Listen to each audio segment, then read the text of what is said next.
Well, it took a while, but I finally finished the helmet. I couldn't resist putting a sneak peek up on the screen there. So welcome or welcome back if you watched the first part of the video. If you didn't, I will link it up on the screen somewhere here and put a link in the description to the full playlist of the build. So this is where we got to on the last video. The basic shape is there, but there's still quite a lot of details to add. Plus, I get to paint it. I'm so excited to paint this, you know. I think this is going to be a lot of fun. So the first thing we're going to work on is the parts that stick out of the bottom of the mask, which hold like the big flexi pipe things in place. So I've made some small tubes out of some 5mm EVA foam, and then I'm just going to wrap some really thin EVA foam around the outside of them, leaving a small lip on one end. And now we just need to cut out the holes where they're going to go, and then we can see how they fit. Oh, that's looking alright now, isn't it? This is quite exciting for me, in case you hadn't guessed. And then we're going to move on to the next section, which are these two pipes here coming out from underneath the eyes. And for that, I've got this pack of plastic pipes, and it came with these 90-degree angle pipes, and it's got a slightly larger bit on the end of one side as well, so these are absolutely perfect. But I'm just going to cut it to size. Great. Well, that's fun. I'm going to have to go and find this now before the dog eats it. Oh, where is it? Where is it? There it is. All's well, I found it. Whew. So I've kept the bit that I cut off the larger section because I'm actually going to use it to put onto this side because I'd like as much detail as I can get on these. So now I just need to cut out the holes where these are going to go. And then out of some really thin EVA foam, I've made these kind of washer type things that are going to surround the pipes. So I'm just going to glue that on with some Fix-A-Fix. So here it is with the two pipe holder things, the ones under the eyes and the ones on the side at the bottom. And I think already that's added so much detail, I'm well happier with it. It's time to make another pipe. So it's the pipe that goes around the back that attaches like the hose things. So for this, I'm going to have to make a template. So it's pretty much the same process as I used in the first video for making the helmet itself. And I'll be honest with you, this thing took longer than anything I have made on this helmet. This took bloody ages. It might be because I made a few mistakes along the way. I might have a few pipes in various different sizes that weren't the right size before I decided to make a template. I'm not sure why I didn't make a template straight away, but yeah, I was kind of trying to wing it, but finally got there in the end. Oh, I've also added some half pearls, as you can see there, as rivets to make it look like that's what's securing it to the back of the helmet. We are onto the undercoat. So the undercoat I've chosen to do on this is rust. So I've decided to put this rust coat on the whole of the helmet for now. And the next thing I do is probably, actually, it's not going to give away the paint job, is it? Because you've seen the thumbnail, yeah? So I'm cutting out stars to go on to different parts of the helmet. And that is because, as you may know, this suit is going to be for my partner, the Dino Lord. And he decided he wanted the Nuka-Cola paint job. Nuka-Cola, Nuka-Cola, Nuka-Cola, Nuka-Cola.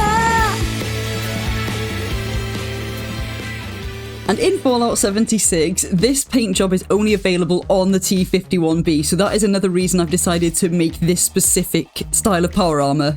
And you know what? I am so buzzing that he chose this paint job because this is going to be such a fun one to do. It's going to be a challenge, but I think I'm going to really enjoy it. So I've added a few extra half pearls as rivets because I realised I had missed some. There was a few things like that actually on this that I realised, oh god, I've missed things. Some bits were bits that actually just come specifically with this paint job, and as you've seen throughout the videos, I've been using a standard power armor paint picture for the build, which was my mistake. So this is one of the bits that needs to be part of the paint. So it's just like an extra rim around the strip that goes down the middle of the head.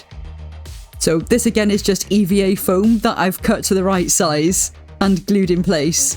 I've also added some darker rust with the sponge as well, as you can see, in certain areas for a bit of extra effect.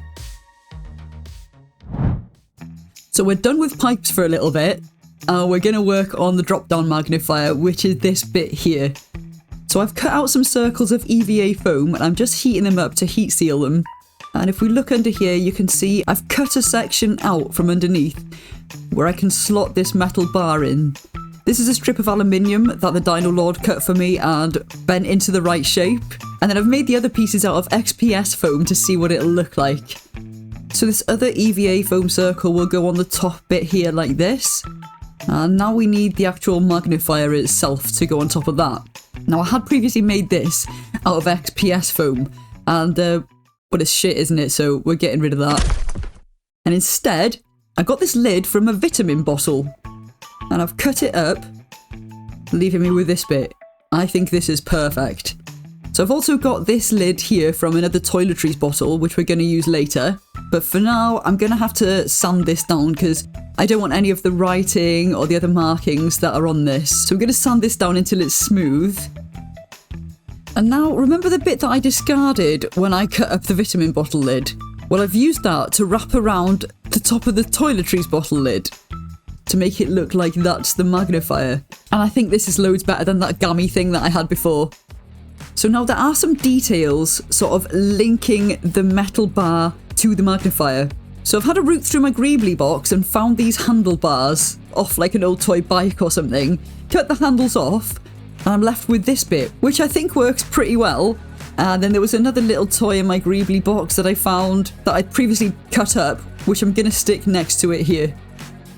And there's like a little adjuster lever that comes out the top of the magnifier, so I'm going to need to make that. I didn't know what I was going to make this out of. So again, I've been rooting around in my Greeblies and I've found this. Cut that up, and there's a bit on here which I think is going to do the trick. So we're going to cut this up in the mitre block and see what it looks like. Oh, that is ideal. That actually looks better than I thought it was going to. Right, this bit here. I know I showed you I'd made a bit out of XPS foam earlier. I didn't like it. It wasn't right. So I've got a curry jar lid, which was the perfect size and shape. So now I just need to make a new version of this flimsy little wonky thing that I did earlier. And I'm just going to take this lid off this tiny little round jar and push that in. Make sure it's left a mark. Let's see. There we go. Now we've got like a kind of rim going around the outside. And for the two circles, I'm using Sharpie lids.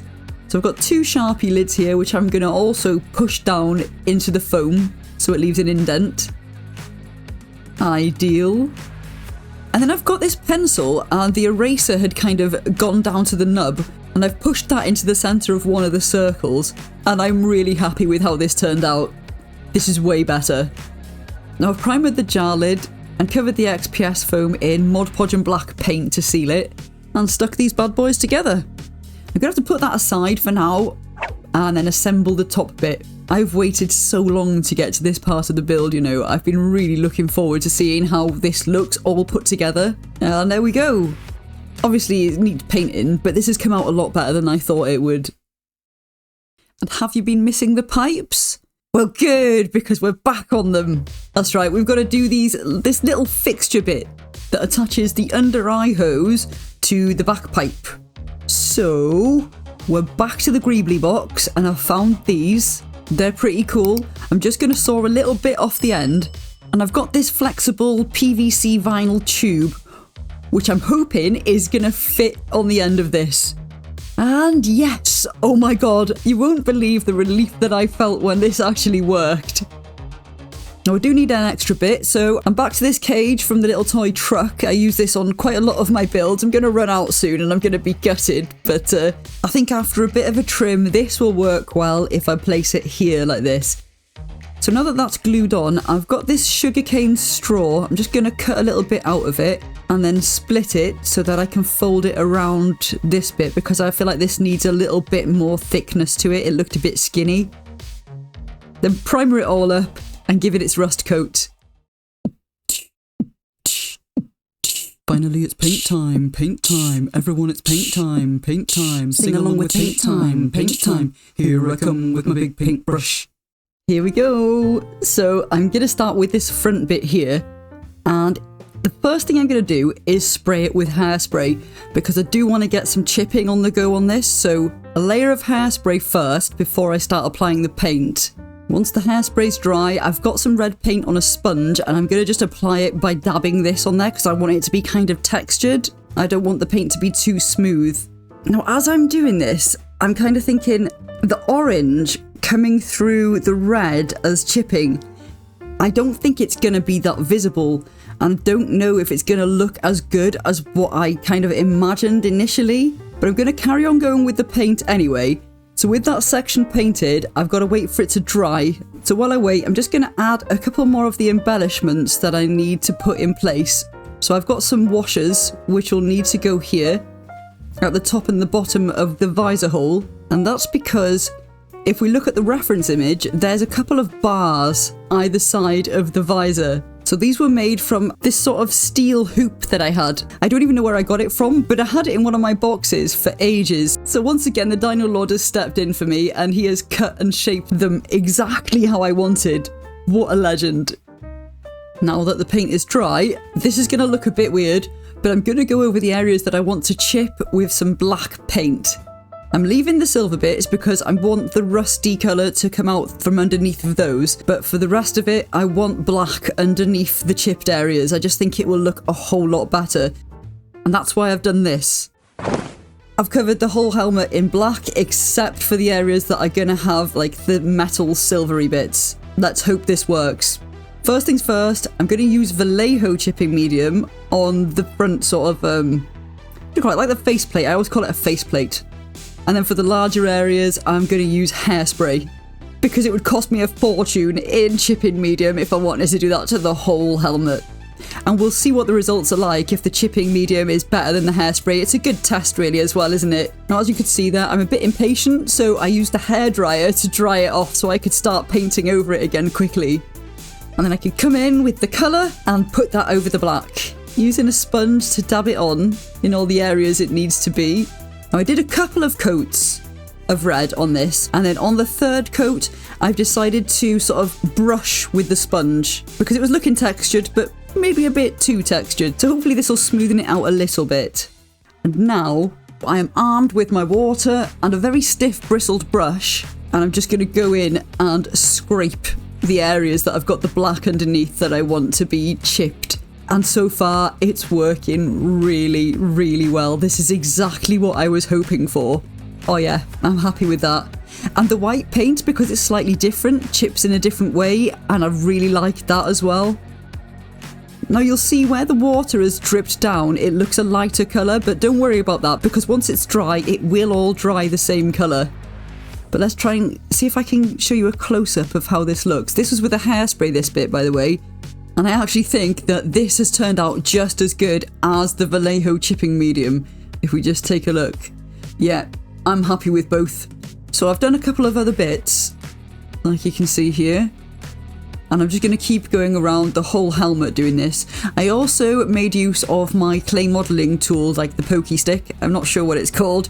It's kind of a multi-use tool, really. And it just seems to be very good for chipping. And then I'm just going along all of the grooves with a brown paint to make it look a little bit rusty before painting over the rest of the white bits. And now we've got to do some chipping on the white, and this was the most fun I think I had chipping because it really stands out when you've got the black underneath the white.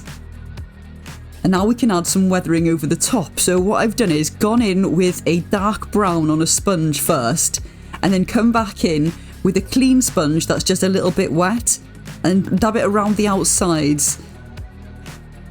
And then I've gone and done the same on the edges of the eye mask thing, but with a brush. So going in with the dark first and then coming in with some water and kind of spreading it out to make it look like rust. And now this bit, I forgot to show you me putting this on. Not that it's that important, but it might look like it had an earring. It doesn't have an earring. The reason it's got those hoops in it is because I didn't think the glue would hold it on well enough because it's going to be quite heavy, what with having the magnifier attached. So I've wound up 2 pieces of wire together and I've popped 2 washers down that I could loop it through and done the same on the inside so that it doesn't pull through the foam. And then just embedding the ends of the wire into the helmet And I can come over with a thinner piece of EVA foam to cover that and protect his ear when he wears this. Then we can move on to the silver bits. This is just a gunmetal colour that I made from mixing silver and black. And now we can do some chipping on this too. Get some of that rust colour showing through the silver. And I've left a fun part for now. We get to colour the stars. I've been looking forward to doing this, you know. And then it's time for the all-important washes. So I'm going to go over with a rust tone wash. This is the one from Army Painter. And then I'm going to dirty up the stars with just some generic brown. And then put some black in like the scratches and things just to try and make them stand out a little bit more. I love weathering. I think it's probably one of my favourite things to do when I'm painting. So now we've got to paint all the accessories that I've made to go on this thing. And I've pretty much used the same process again for everything. Black coat, rusty base coat, hairspray or chipping medium. Then we come in with the all-important colour coat. What time is it now? I think you know. Chip the paint. Chip the paint. One more thing that's left to do, and that's wash. Rust wash. Wash. Now the magnifier itself needs to be shiny, so I'm going to give that a couple of coats of varnish, and then we're going to move on to the hoses that come down out of the front bit and attach to the back pipe. They've got that kind of oxidized copper look, so I've already sponged on some brown to it, and now I'm putting this colour on, which I think is very close to what it's supposed to look like. So I'm just going to dab this on with a sponge and then come back in with a bit more brown again. And then keep going with this until I'm happy with how it looks. And finally, we're on to the hoses that come out at the bottom of the mask. And I've got this like cable sleeving off eBay, which I thought would expand. It doesn't, but it's the best I could get. So this is what I've had to use. So I've taken it outside and given it a primer with like car primer. And now I'm going to use Liquitex. This is the white paint that I used for the bottom of the helmet as well. And this stuff is amazing. It is so thick. It's got a really high, I was going to say pixel count. It's got a really high pigment count and it's a heavy body paint. And it's really expensive, but I think it was worth it for this because the coverage is amazing. Now I'm going over it with a bit of brown on a sponge to dirty it up a little bit. And once that's dry, I've come in with some black on a sponge and doing the same thing, but then dabbing it off with a clean part of the sponge so that it goes kind of grey and just looks a bit weathered.